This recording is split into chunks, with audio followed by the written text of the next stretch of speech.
Welcome back to another episode of Life Better. I am your host, Shazmeen Bank, and you know that you can bank on me. And this is part of the Love Better podcast. You know that every Monday we drop an episode on how to love better, and every Thursday is now the Q&A that is dedicated to answering all of your questions that come through on TikTok and all of your questions that come through on Instagram. And obviously, I answer as many as I can, guys. I love you. I'm loving the flow of conversation. I'm loving the connection, and I am loving the community we're building.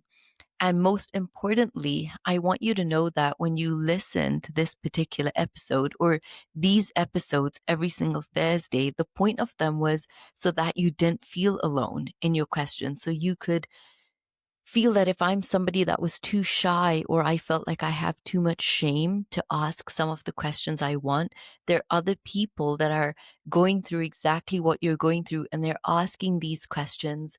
And so in answering them, we get to life better and therefore we love better. And before I go ahead with the rest of the questions coming in, I want to read something really beautiful that my son sent me just now. And I thought, it actually brought me to tears, and I thought that whoever's listening to this would really touch them as well. So it's by Charlotte Freeman, and it's called Growing Through It. I hope you are learning to give yourself the credit you deserve. I hope that you are beginning to recognize just how strong you are for pulling yourself through each and every difficult time in your life. I hope you allow this realization to walk with you alongside any obstacles or roadblocks you might encounter along your journey. I hope you know how capable you are and that no matter how challenging a situation may seem, you have the courage to keep moving, to keep growing, and to keep healing. I hope you can look in the mirror and say, I am proud of you, and really mean it. And above all, I hope you realize just how incredible you are and just how much you deserve your own love. Beautiful by someone called Charlotte Freeman. I've never heard of her before, but my son sent me this beautiful TikTok earlier on, and it put me into like little tears with obviously some of the beautiful lifing that I'm going through at the moment as well. And I just thought, for anybody going through a really hard time, and if you're listening to this episode, I really want you to know that you are so seen. Your pain is so valid. And if you've ever just been in a space in your life where you have felt you've never deserved to be seen, or your tears never had room to make it outside of the shame of a bathroom wall or your pillow, I just want you to know that your tears belong in this incredible world. Your tears are a sign of life. They're a sign that there's a beautiful heart inside of you that is aching and feeling and yearning. And there's nothing more beautiful than knowing that you have the ability to feel emotion, even sometimes to the capacity that it feels it's overwhelming. I know that you rather sometimes be in a place in life where you are overcome with feelings and emotions, as opposed to sometimes being so extremely numb that you painfully need to cry and you can't. You painfully need to feel and you just simply cannot anymore because your body has shut down and your emotions have parked themselves so deep inside of you to protect you.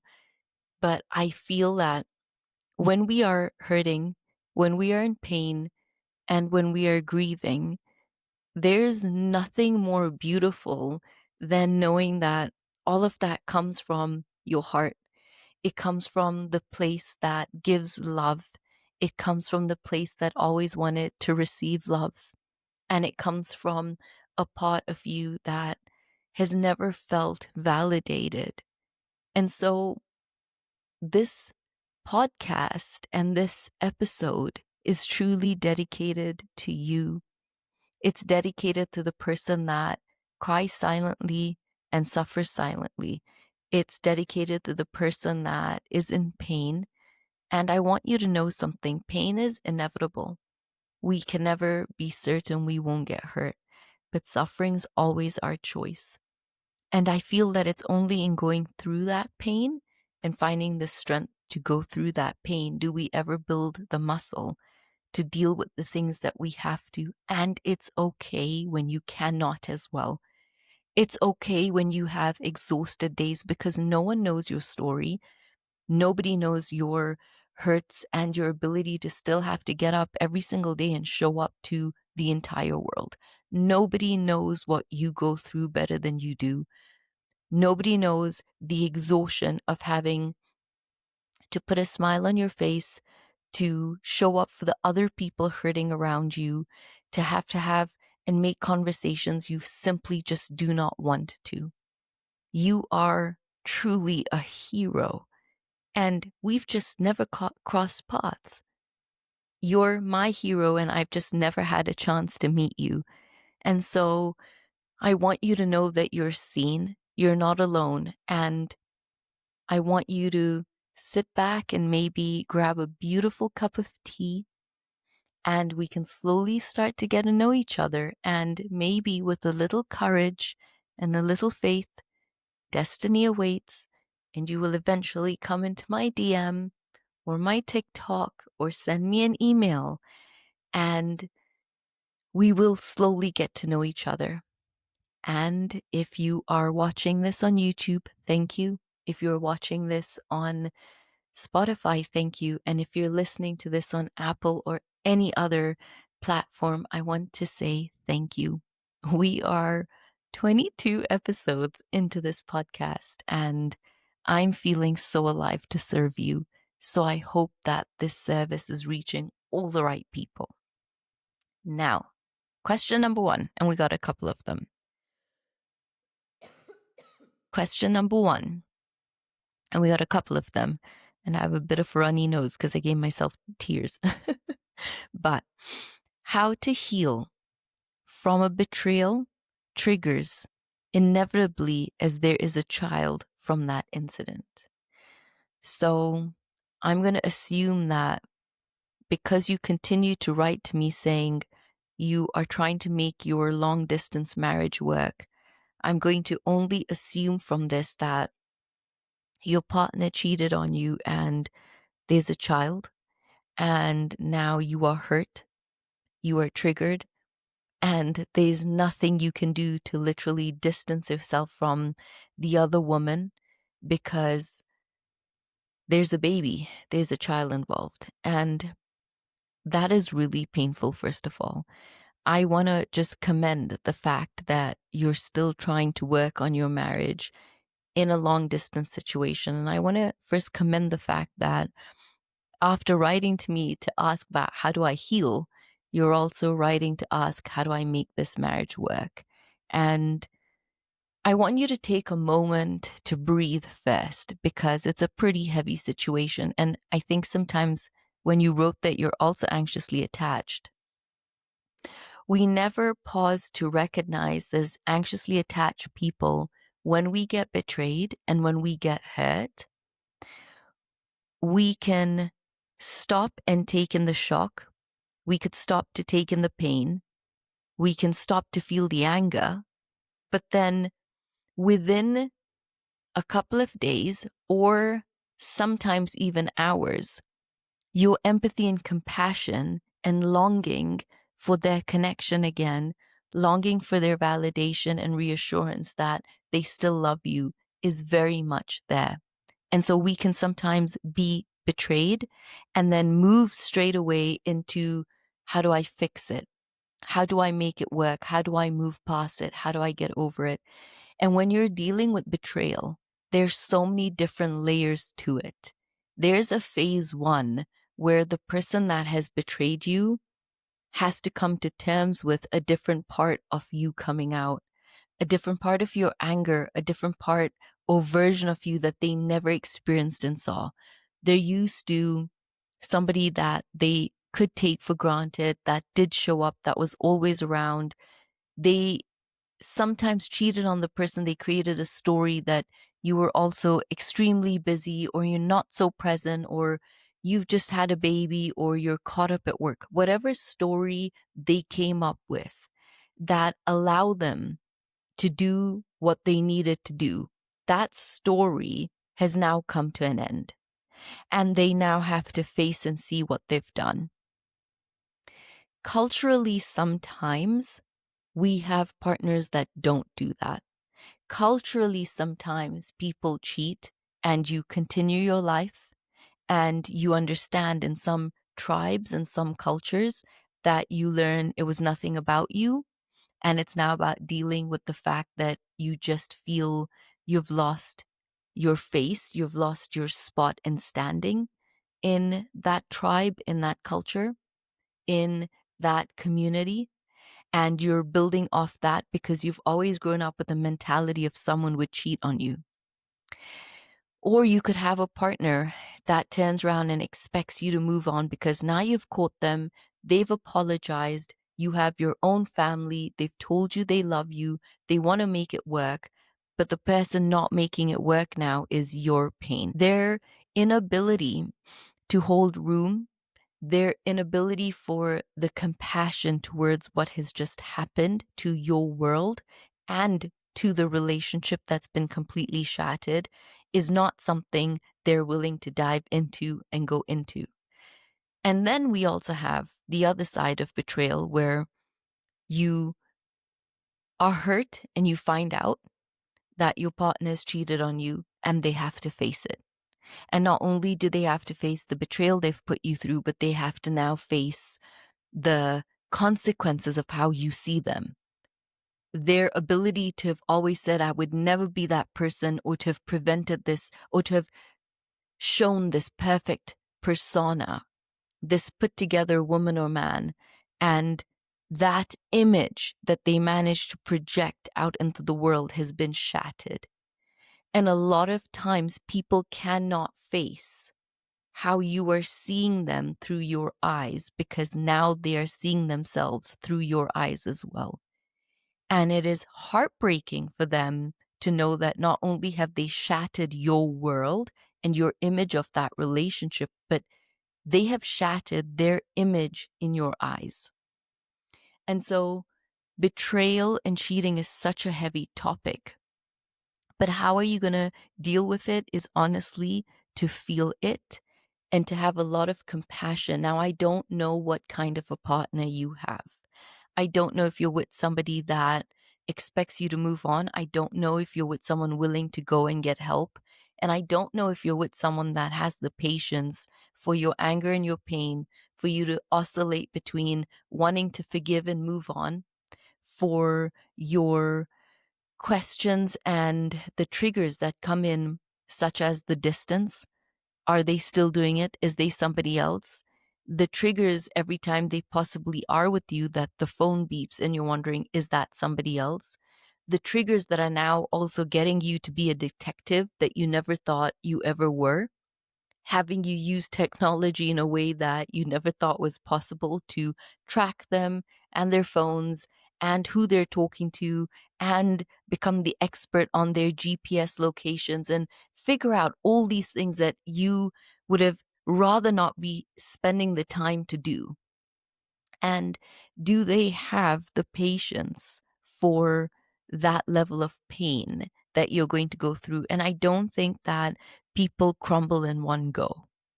I think when you've been cheated on, I think you slowly crumble.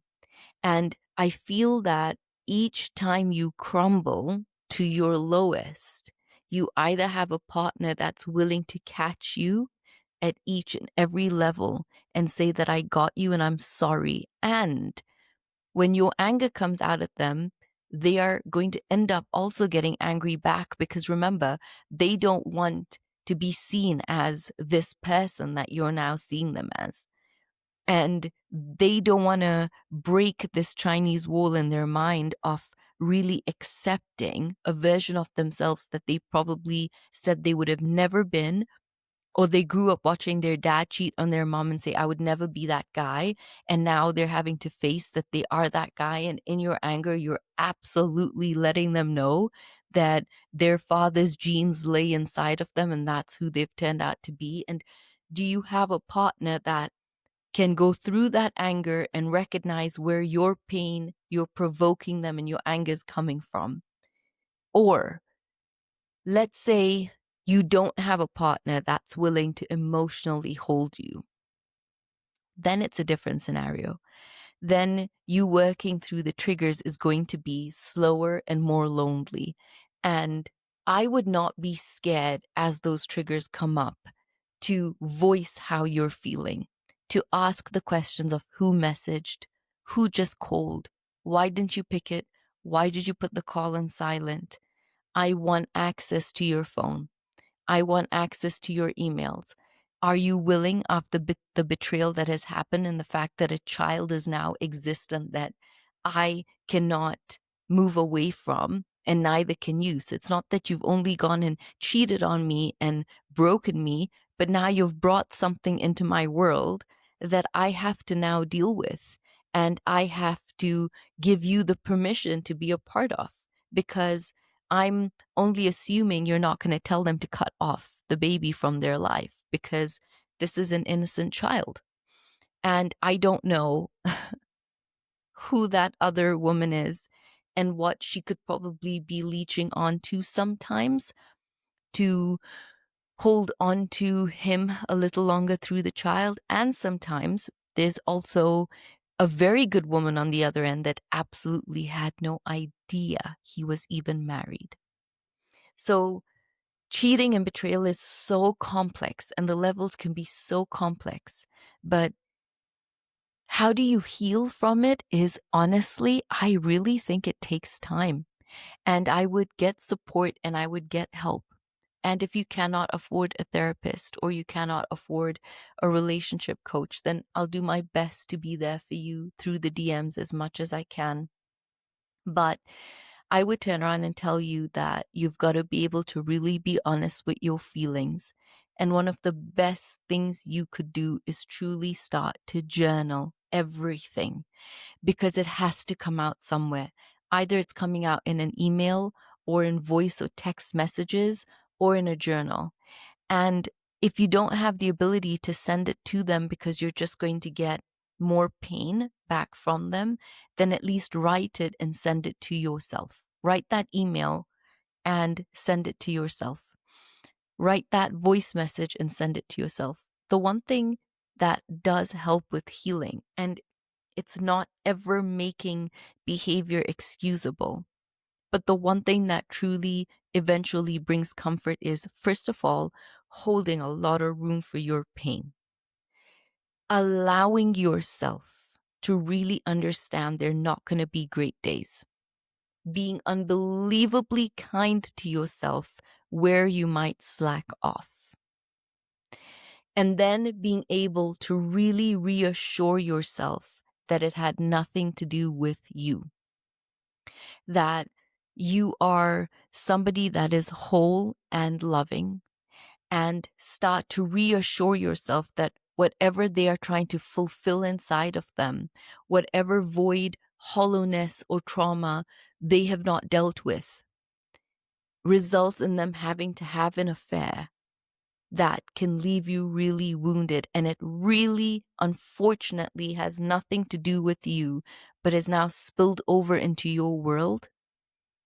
And this betrayal has come into your world and your light so that you can start to build the muscle of self-validation and self-reassurance.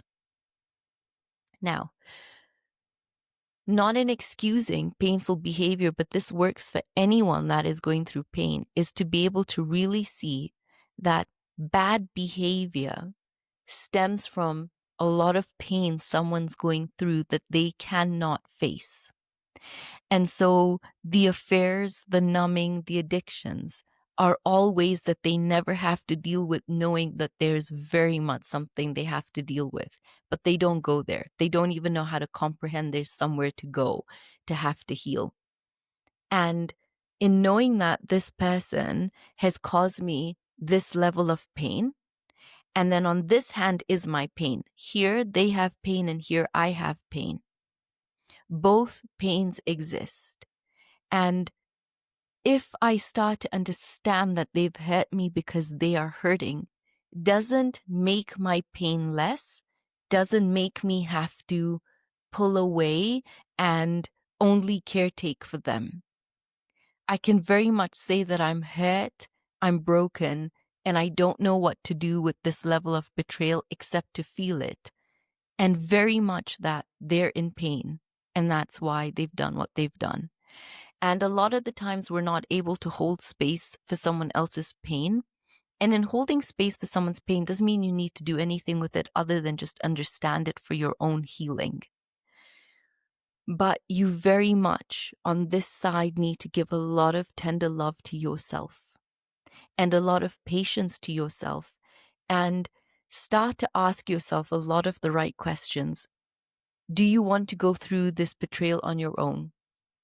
Do you want to involve someone, which is the person who's hurt you, to very much be a part of this journey?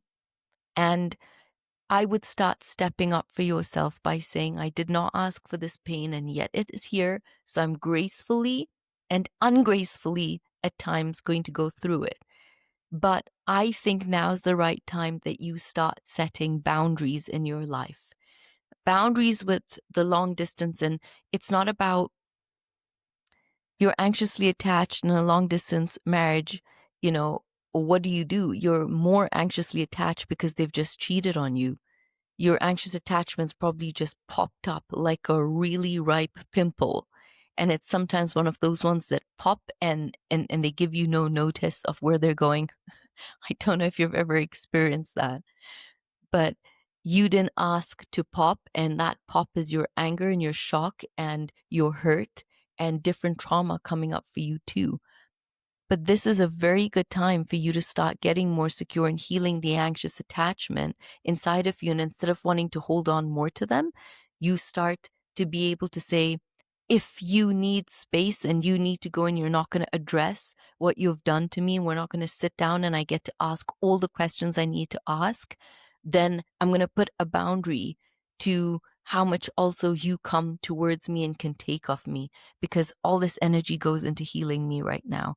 And it is terrifying and scary because you already feel like you lost them to the betrayal. And it's brave to allow someone to walk away because you start to value yourself and set boundaries for yourself. And as your self-esteem grows, so does your ability to deal with the triggers, because then they can be doing things and it will no longer trigger that part of you, because there's a part of you that understands I cannot control what they're going to do. But if I'm going to stay in this relationship, I can control how I'm going to show up and how I'm going to be treated and what I'm going to allow myself to be treated as. Have they taken me for granted? Have they not? Have they thought that I'll never leave and I'm going nowhere because I'm fully dependent on them? What parts of this relationship need to be fully cracked open? And what parts of your eyes have stayed closed to this relationship that now need a deep opening? And so I would go out tomorrow and buy this journal and start to look back at my relationship. And I hope you have a partner that wants to work on this with you. And if they do, then you guys can truly work on something to either build it up from scratch up again, or you might end up working through sometimes, like I have with clients, worked to the point where they're both feeling so much better, but it's just no longer going to work.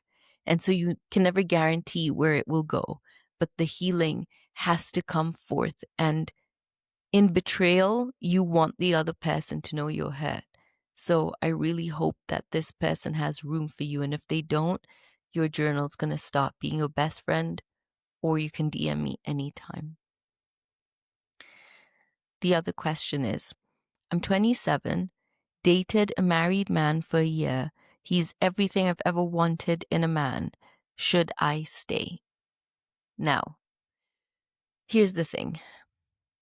When you've dated a married man and he's everything you've ever wanted, It's easy for him to be everything you've ever wanted.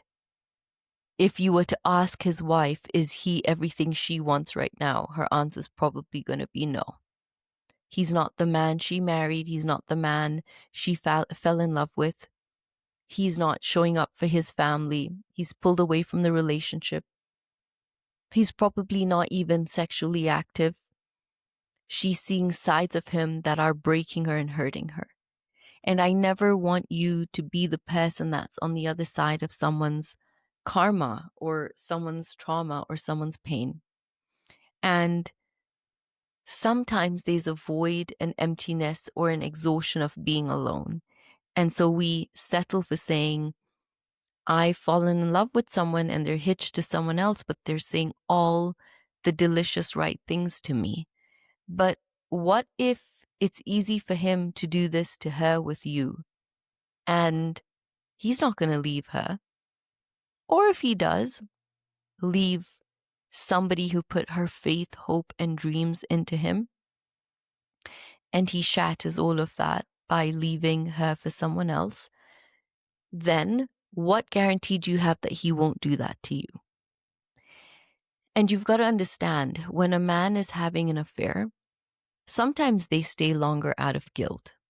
And other times they're never letting the other person go because they love that person and they want to hold on to that person and they know what that person has given up to be with them. But there's another side of them. There's another part of their personality that just gets to come out and explore and have fun with somebody without having to really tie those strings down. In his marriage, the knots are tight. But with you, they get to be flexible.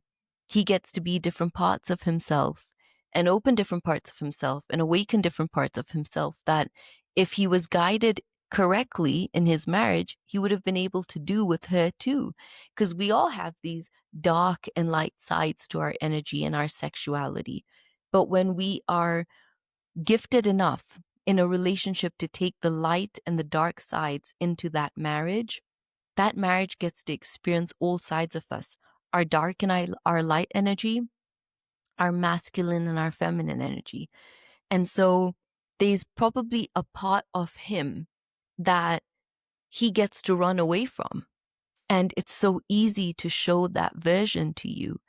And this is sensitive because there's feeling for you. I hurt for you. I hurt for the wife and I hurt for him. Because all of you are wounded, and sometimes she has no idea she's about to be wounded. She has no idea the betrayal she's about to experience. She has no idea what's coming for her. And lo and behold, her world is going to be shattered if she finds this out. And it's already being shattered with what she's probably experiencing in her marriage now. Because a lot of the times you're experiencing this beautiful, all-encompassing, easy side of him where he gets to be, according to your words, he's everything you've ever wanted in a man. And he gets to be that version with you. But what's the stories that he's told himself about his relationship now, that he's going into that marriage fighting, screaming, and confusing a wife, or sometimes in many cases I've dealt with clients also physically abusing them because of their anger and their guilt, especially when you have a wife that's still kind and loyal and loving. And no matter what you throw at them, they are still very much present and very much there for you. And so I want you to take a moment to realize there's a part of you that is seeking to be seen, loved. There's an exhaustion inside of you that probably just doesn't want to do this alone anymore, and you want to be taken care of. But who in your childhood was not fully present to love you? Who in your childhood's love did you crave so much? Was it your mom or your dad that loved you and made you feel so seen and cared for, and yet couldn't fully give you that love in the way that you needed it? And you have just replicated this man in your life.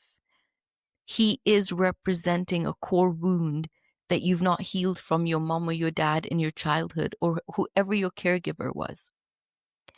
And so your journey is to start looking at the core wound that you have inside that has felt that you are worthy of just this level of a love. And his healing would be to look at what parts of himself are so buried and so steeped in shame that this is the kind of place he comes to express and feel free. And then I hope for the wife or any women that are listening to this right now saying, or men saying, I was the other person that, you know, found out my husband or wife was having an affair. And it's actually heartbreaking because on TikTok, I did post something about cheating, and I had a really amazing man write saying that 15 years of his marriage is gone, just like that. I had another man write to say his world is shattered and he just can't seem to reconcile how she would go for someone else like that and now doesn't even care or take care of the kids. And he's in a different country just trying to hold on to his children who are getting brainwashed not to even speak to him on the phone. This gets messy. And I don't want you to carry the karma of that energy. You deserve so much more. You don't deserve someone who shows up their best to you because it's convenient. Be married to him. See him in all his phases. See him when he's not brushed and woken up. See him when he loses money. See him when he's tired. See him when he has the runs after eating something bad. And that's why he won't leave his wife. She's seen all those sides to him. And he doesn't realize that he's so comfortable in that relationship and has opened up himself to her. But with you, it's the fun, easy, phase one romance stage to the affair. And these affairs can last years. But at some point, these men do choose their wives, or these women do choose their husbands. And when they don't, it's a very tiny percentage of relationships that thrive from being built on no foundation. So I really hope that you find somebody that sees you for who you are and wants to love you for who you are. And this is not an easy place to be, but I hope that you encourage him to be honest about what he's doing and let her get broken and shattered, but get a chance to make a decision about whether she wants to stay or not with him as well. So one person wrote in saying, will it ever get better? I feel so numb sometimes, especially after confrontation. So I'll give you some depth to this particular situation because my heart goes out to her completely. And sorry, I'll cut that out. My heart goes out to her because she's sorry. Whew, talk about keeping it real. She is going through a really hard time and she has young children and she's most certainly with someone that's narcissistic. So she's slowly learning how to move out of her anxious attachment and not get so triggered and not get involved in the confrontation that he needs to feed off from her. And she's so trapped in shame and she's so trapped in the pain that she cannot leave. So proud of her for taking up this job and for working and being brave enough to not sit at home and allow your self-esteem to grow in one part of your world because you really deserve it. But the context to her question is because she's with somebody that will control her and has controlled her young children to not like her, and he's having an affair. And she had her young daughter read a lot of these messages, and when the young daughter came to tell her, the young daughter was crying. And then she went to confront him and he physically was abusive. And let me tell you, there's nothing more painful for people who get slapped, punched, or hit, and the person doing that knows that they don't have enough money to leave, or the person doing that knows that they have control and will keep the children, and so you won't leave. And they have it all mapped out. So they get to have the mistress, they get to treat you really, really badly. And where are you going to go? Because sometimes your parents are old and you can't go back home because they can't take care of you, or culturally, you don't know how to tell your parents this is what's going on. Or sometimes culturally, you come from a background where they expect you to make it work. And sometimes you're just solo. You cannot go back home. What is home for you? It's with probably a parent that is also narcissistic and is waiting for you to fail so you can go home so they can probably do the same thing to you. This is real life.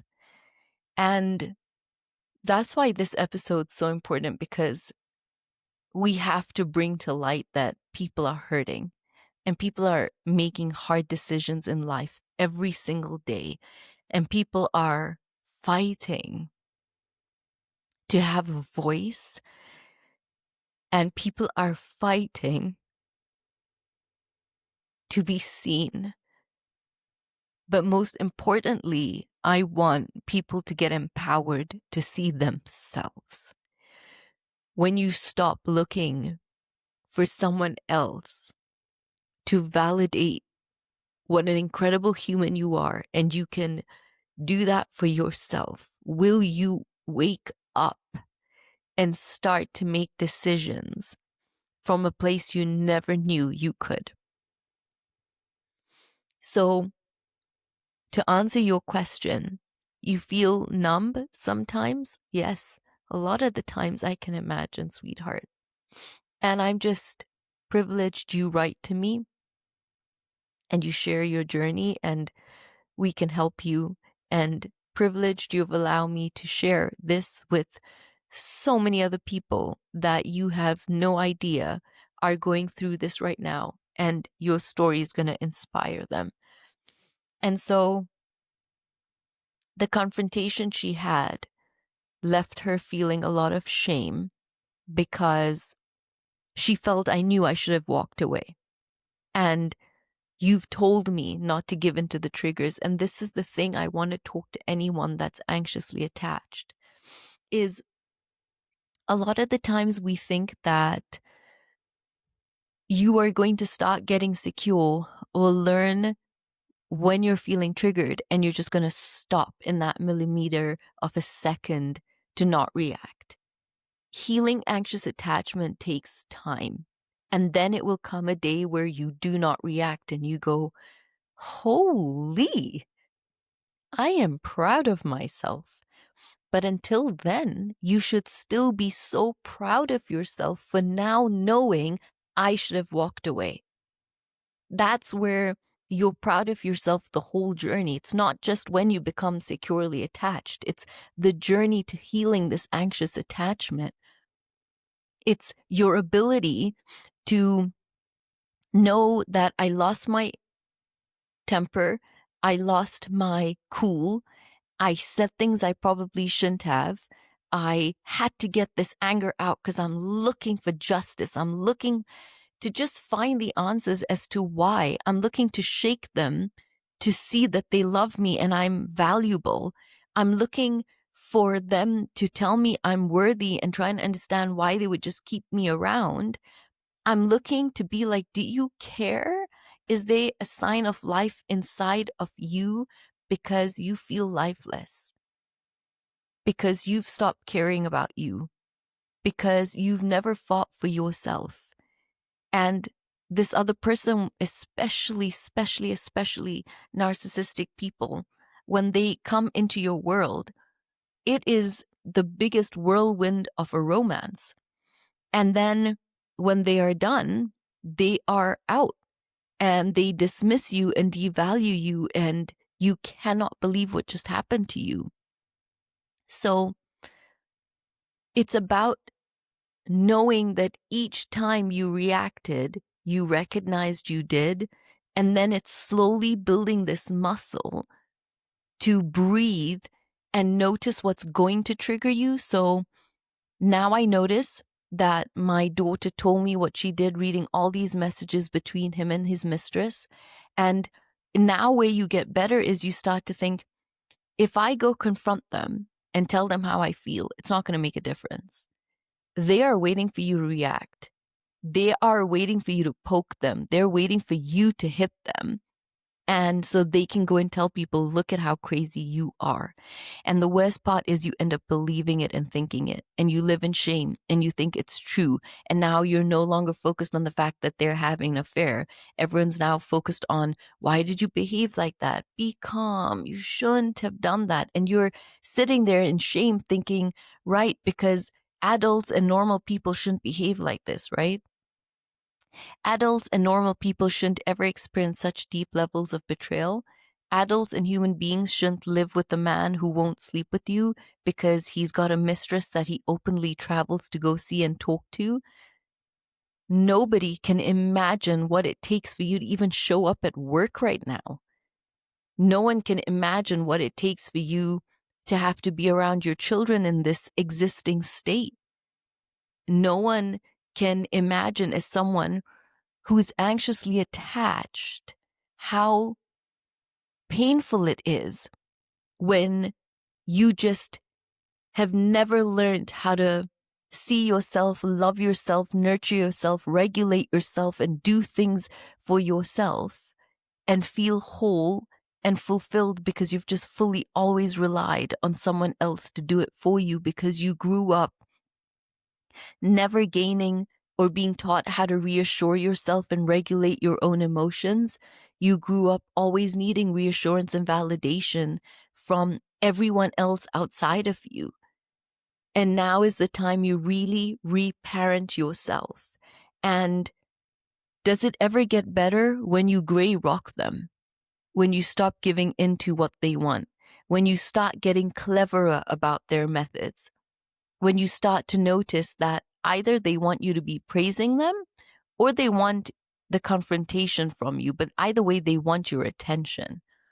So you're either making them feel on top of the world, and if you're not, then they're coming for you.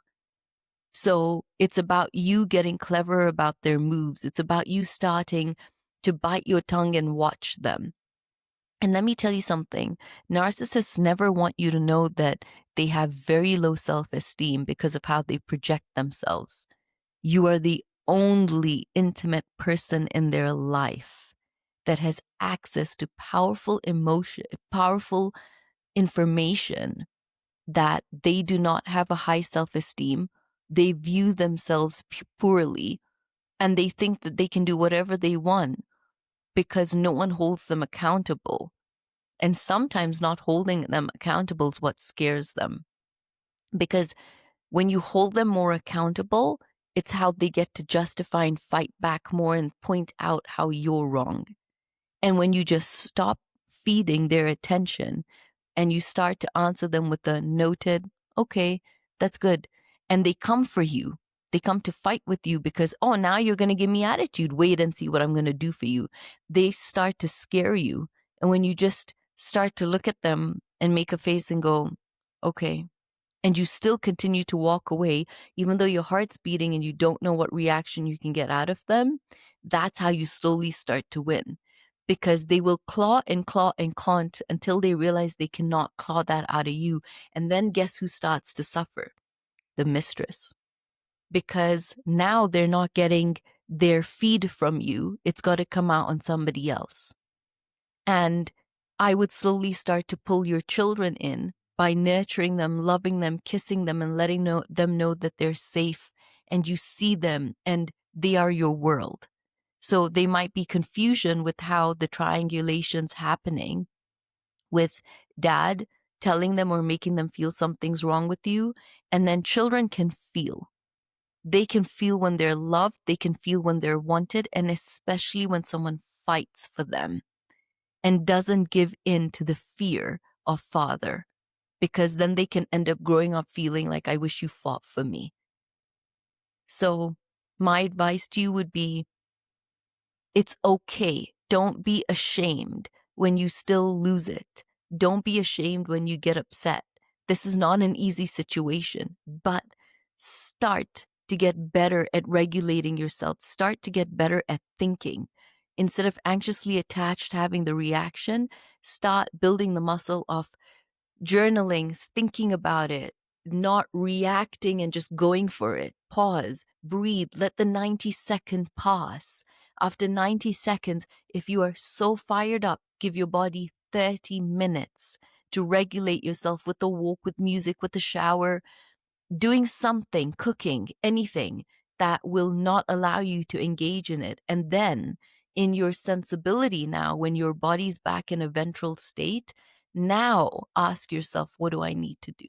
This is how you start to grow and train your nervous system that you're in charge of it. You've worked on yourself, but you still don't know how to interact on dating because you've been out of it for so long. I love that. And I think, honestly, I think you're in such a sweet place. You're in such a beautiful phase where you've worked on yourself. You're in such a beautiful place in your life where now you're just going out and you're going to date and you're going to meet different people, and you get to just see that this person I've worked on, who am I attracting? Who am I inviting into my life?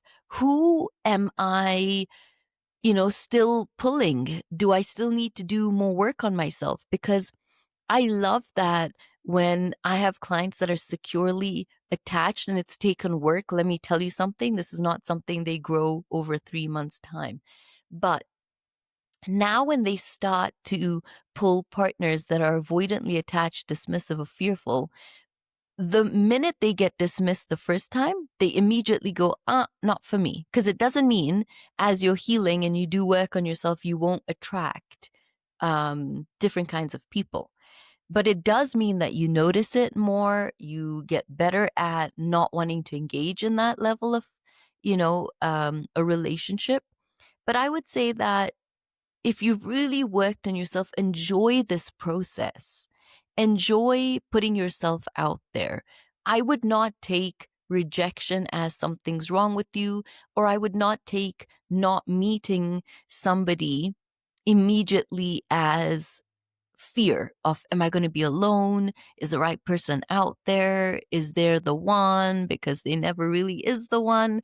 I love the concept of you coming whole, even though your whole is not fully healed, and then finding someone that's also whole and their whole is also not fully healed. But then when you come together, you both bring and enrich each other's lives in such beautiful ways. And so it's not about you being whole when you find somebody, and it's not about you being perfectly healed and whole before you go out into the dating world either. So you're in a really beautiful space, and I would go with the flow and enjoy it. I would ask my friends to hook me up with somebody. I would be open to meeting different people and just see what comes. You're in such a beautiful place. Somebody else says, I am glad that I came across your video. My ex-girlfriend, who's a fearful avoidant and is aware of her attachment style, has left again. And for the second time, jumped within days to a rebound relationship. She says she is like a homing pigeon and always comes back to me. I already have a gut feeling that she will be back. I think that we are both trauma bonded. Now, here's the thing. I remember the guy that wrote this video because I actually asked him for permission to share this. So when your ex-girlfriend, who you know is fearfully avoidant, you know what I find fascinating, first of all, is when a fearful avoidant dates a dismissive avoidant, they really experience the extreme of the pain of being anxiously attached and discarded. And when an anxiously attached person dates a fearful avoidant, they really date the extreme part of the avoidant. And you almost end up feeling that fearful avoidance should find secure people, they should find more anxious people. because of the loyalty and the ability for that attachment style to hold more room for the other person. But I don't know what your attachment style is, but if this person's already gone, if they keep leaving all the time and they feel that they're a homing pigeon, then they need to get comfortable with making their home somewhere else. You need to destroy the nest that you've allowed inside of your heart for them to keep coming back into, whether that means you take the nest out completely and you gently put it somewhere else that this beautiful pigeon can land and heal in that nest, but no longer in the vicinity of your pure heart, because you end up getting really hurt. And you are nurturing and nesting somebody that when they feel full and ready to fly again, they're out. And then you're left thinking, but I gave you the home. I gave you the shelter. I gave you the care. I wounded your broken wing, and now you're out there flying. And the thing is, when they rebound, it's because you took care of them, that they did not have to deal with what they keep causing to break them. And then they rebound or go into addictions because whoever wants to do the hard work and look within, if you're not anxiously attached or securely attached, who wants to do that hard work? Fearful avoidants are not inclined to sit around and think about their life. They're not inclined to sit around and just naturally pick up self-help books and listen to podcasts. Something happens in their lives that will have them turn the key and decide, enough. I'm tired of feeling this way. I'm tired of running. I'm tired of feeling lonely. I want to experience a love. I'm tired of hurting the good people I meet in my life. But you have to stop allowing them to nest inside of you. And that means that when you shut off that pot to them, you've got to clean out something within you too that allows you to feel that they can keep coming back. Someone's only going to come back when they know you're going to take them back. And a lot of the times we feel we're trauma bonded is because we get addicted to the trauma in that relationship. We get addicted to them leaving and we get addicted to them coming back because of the highs and lows that that relationship leaves you feeling. You actually get addicted to the emotions of the withdrawal of this person. And then when they come right back, the addiction is filled. And so you're now breathing and you feel like you, like any other addict, have had your fill, even though the relationship's toxic and there's nothing resolved. But you're emotionally satisfied on the wrong high. And that's why we think trauma bonding is from trauma. It's not. A lot of the times it's the trauma in that relationship reigniting the trauma. Their ability to put you on a pedestal you've never experienced before, that high, that's delicious. But the discarding of you, that low, is also addictive.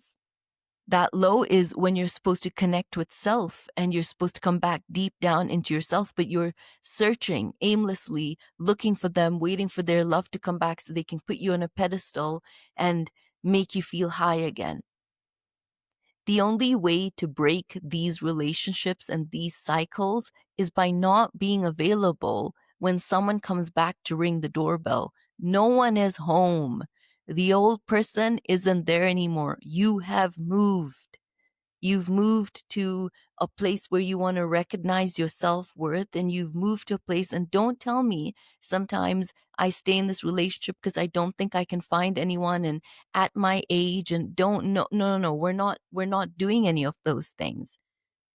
When you heal, the first relationship that's the most important one is the one with yourself. You have to madly fall in love with who you are, and not madly fall in love with how someone makes you feel. You only do that when the relationship's healthy and you meet someone that sees you and loves you, and you know that love is so pure, they're not asking for anything back.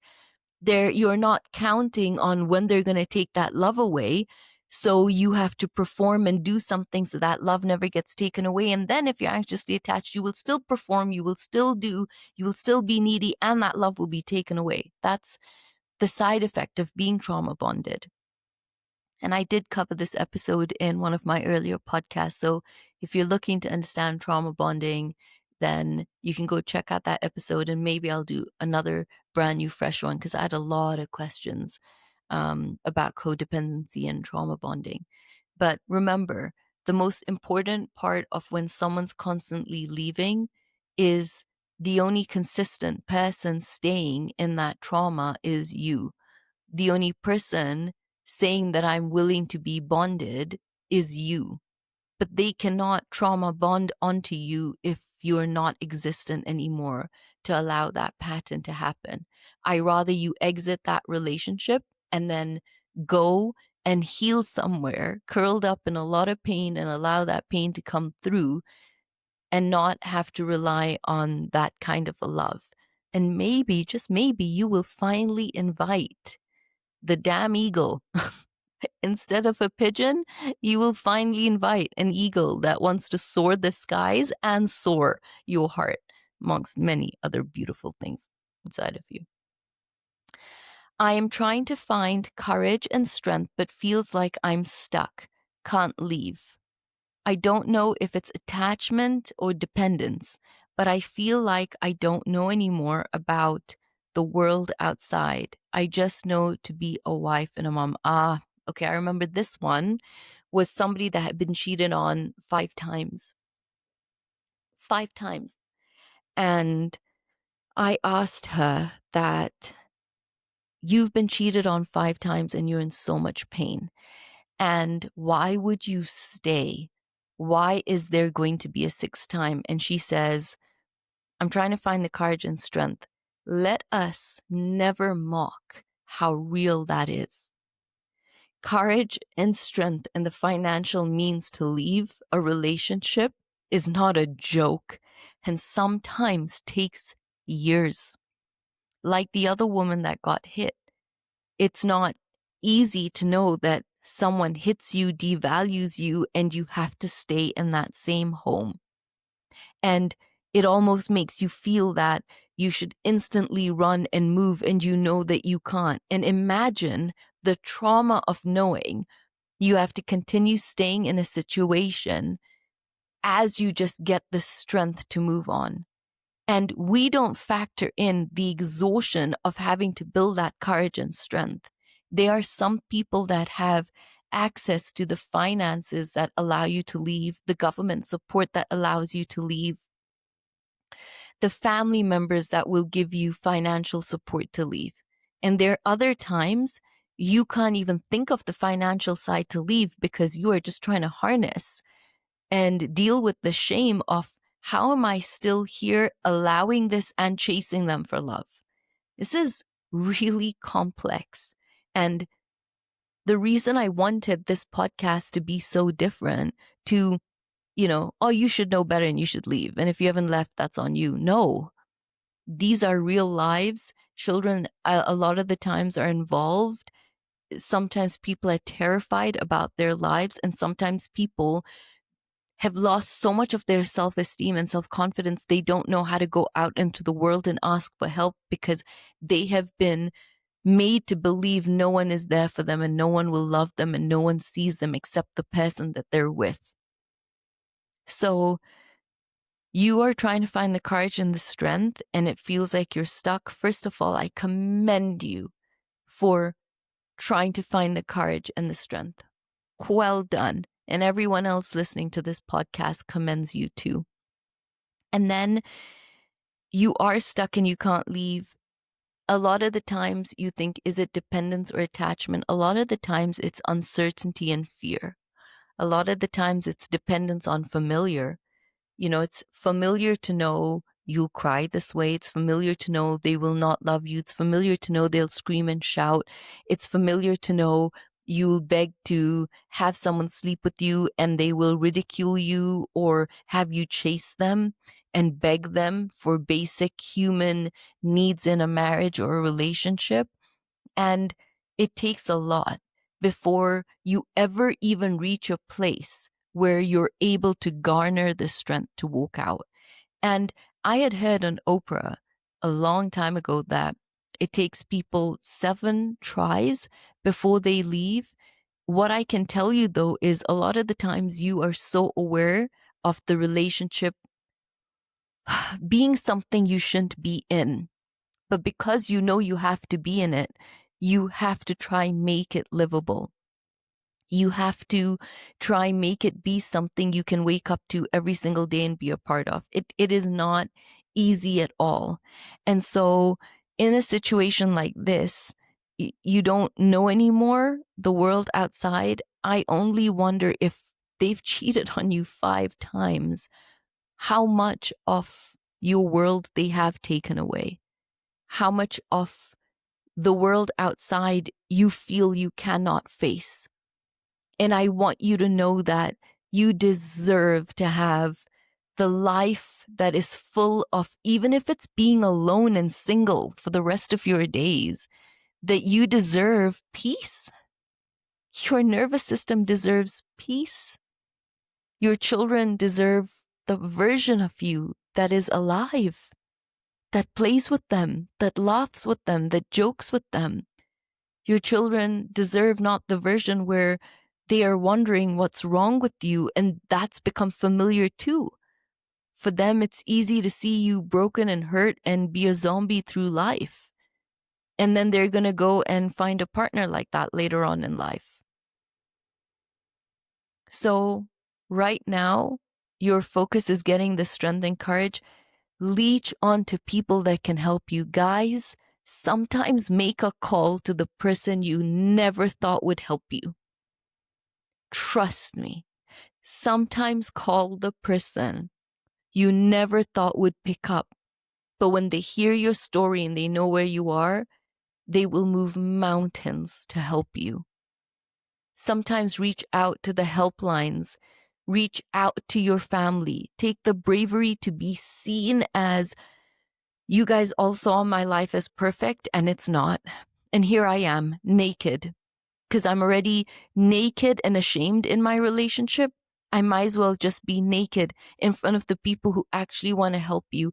Nobody deserves to be cheated on 5 times, especially with someone who knows each time it has taken a brightness and a love and a laughter and a sparkle from your world. And the fact that you wrote to me on TikTok shows you are alive. There is something beautiful inside, and you are just calling for direction and help. And it is here. You are a strength and a voice for so many people. Do you know how strong other people would want to rally next to you and help you to get out of a relationship like this, including the other lady who's now started working to start earning? How many people would want to help people like you? But sometimes it's the vulnerability and the bravery of sharing our stories and saying that we're not okay so that people can help. And it's okay to sometimes feel that you're weak. It's okay to be human, and it's okay to not know, and it's okay to feel lost. And I really believe in you. And if you are feeling sad and weak, and you're in a place where someone can do this to you multiple times, I would start telling you the first strength is just in noticing that you are still alive inside and there's a fight inside of you.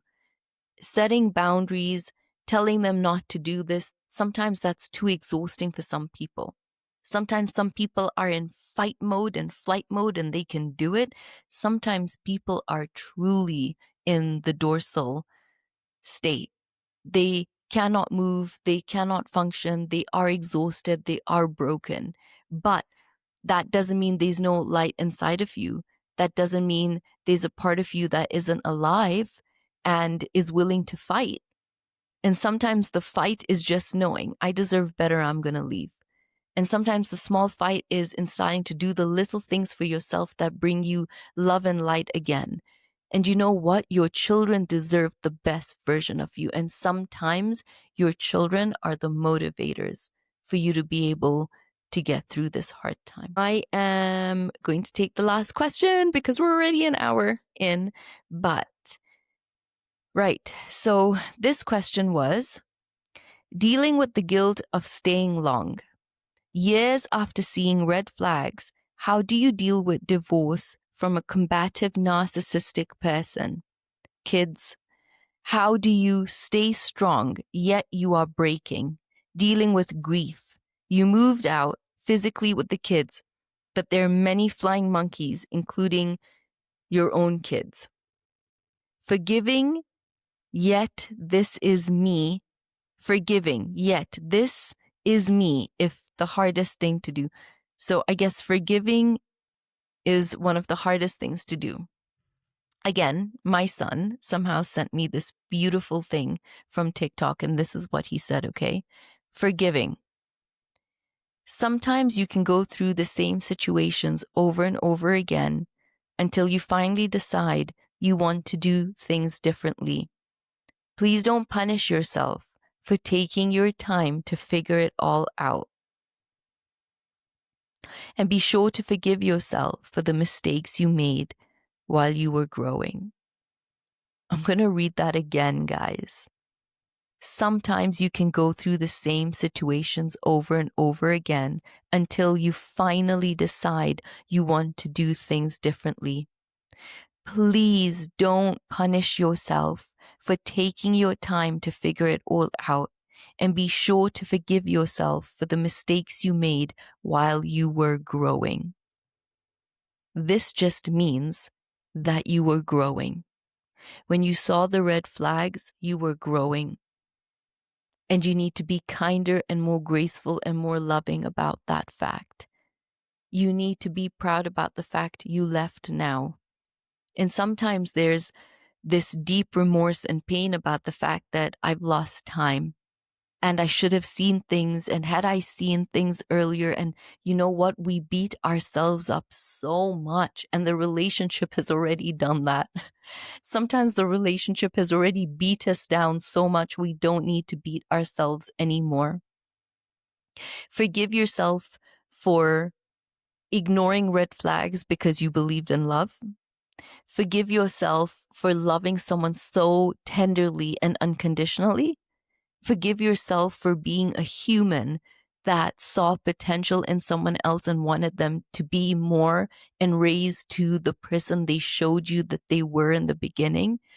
Forgive yourself for trying so hard for your children. Forgive yourself for wanting to make a family work because that was like your life goal. You never wanted to be a mom that was driven by career. You never wanted to be the mom that went out and became an entrepreneur. Even, damn it, now you should. But forgive yourself for just wanting the picket fence and to be the mom that cooked and made food for your family and nursed your husband and took care of your kids. Forgive yourself for being the light in all of their lives. Because if you're going to forgive yourself for the painful things, you better forgive yourself for the incredible ways in which you showed up for yourself too. You better forgive yourself for being the woman no one could ever believe you are. You better forgive yourself for putting a smile on your face, because I know you. You are the softest, most kindest, most sincere, most loving person. And everyone can rely on you. So forgive yourself for being wonderful while you ignored all these red flags. Like 7 billion of us on the planet. And right now you're dealing with a divorce with a narcissist, and this is just not easy. I would turn around and say one of the best people you can learn from, honestly, is Dr. Ramani. She talks about narcissism in so many different ways on YouTube, and she's the queen of narcissism. I don't know if she personally went through a really hard relationship and marriage herself, but she definitely, to me, comes across like the mother of narcissism. and wanting to protect people who have gone through it. So first, I would tell you what some of her videos, because she gives a lot of advice on how to handle situations, especially the depth of dealing with someone narcissistic and going through a divorce with them. Because remember, they've lost you. You don't understand how strong you are to have got away. To have left a narcissist, that is not a joke. Many people cannot walk away from that relationship. And the fact that you did, they are not going to just let you go like that. So, what are they going to pry their claws into? The children. And unfortunately, they use the children. And it's exhausting because you just want to move on and never have to deal with them and never have to see them. Or if you do, just hope to be able to do it in a more less acrimonious way. But the more you show them that what they do hurts you, the more they do it. And that's why with a lot of the women I work with, I turn around and I tell them, be stoic, stoic gray rock in front of them. Then we cry in our sessions. Then we break down in the pillow. Then we take a bat to the journal and beat the crap out of that. But with the narcissist, the minute you show them the little tear, the little quiver of your lip, the little temper, they thrive on it. They want to know they can still trigger you and rile you up. And it fills them up because they don't realize that that's a pain inside of them from a lack of love they got in their childhood and not being seen. It's like they just stay the bully. And when there's no one left to bully, the bully has to go focus on someone else. So it's not easy when you have children, but I would start to really take grace out. Just hug yourself. Pat yourself on the back like my son tells me. I think about 3 weeks ago, I was telling him about something I was going through, and I was feeling tired, exhausted, overwhelmed, a little burnt out. And he goes, Mom, I want you to lift your hand, lift your right hand. So if you're watching this, lift it with me. Lift your right hand. If you're listening to this, lift your right hand. And then he goes, I want you to lean it over and touch your left shoulder. And then I want you to pat yourself on the back. And I did it. I felt so ridiculous and silly doing it on the phone.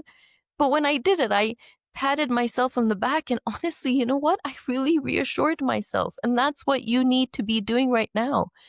Reassure yourself, guys, that we are lifing, and life is sometimes so hard. And we make it and we show up and we forgive the people that hurt us. And we are trying to bring empathy and compassion into situations when sometimes that empathy and compassion needs to be fully given to you first. You are such a giver that you just give. Sometimes it's okay to be able to say, I give me too. Because only when I fulfill and give myself and my heart can I overpour it back again into the universe and serve the right people. So right now, yes, you missed a lot of red flags. It's okay. So did 7 billion of us on the planet. Right now, you're in a tough relationship and you ended up picking up someone narcissistic. I don't think you realize how strong you are to have left. And if you're strong enough to have left a narcissist, you can get through this divorce. I'm telling you, with the right support, the right lawyer, the right strategy, the right boundaries put in place that they cannot break by the law, that's the support you need to hold on to your children and keep them at bay as well. So I want to say thank you so much for listening to this Q&A. And I just felt like this was a really heartwarming one. And I'm loving these. I'm loving that I feel, even though I don't meet you, that I connect with you if you're listening and I connect with you if you're watching. So I want to just say thank you so much. And please support me with just subscribing, whether it's on Apple or Spotify or YouTube. It means so much to me to help this channel grow and to just know that there are people out there that want more of this. And each time you subscribe, it also feeds me. It feeds the part of me that also needs reassurance. It feeds the human part of me that feels so validated that this work is being seen. So from one human being to another, I hope that you go into this weekend strong and weak. I hope you go into this weekend seen and loved by yourself. I hope you go into this weekend with grace and compassion for how you're just trying to keep your head afloat in some really tough situations. And if you're dealing with shame, then we all deal with it together because we're going to build a community. And in this community, we all get to feel what we feel, whether it's shame, whether it's neglect, whether it's hatred or anger, or whatever emotions we're humanly really feeling. We feel it, but we also, at the end of the day, grow stronger for ourselves, for our children, for our parents, for God, and to be able to eventually just serve humanity and impact one life. So I love you. Thank you for tuning in to this week's episode of Life Better. And until we meet again on Monday, where I will dive deep into fearful avoidance, their traits, their traumas, their childhood, and sometimes the toughness of being in a relationship with them, I will see you then. This is the Life Better segment in the Love Better podcast, and this is your host, Shazmeen Bank, and you can bank on me.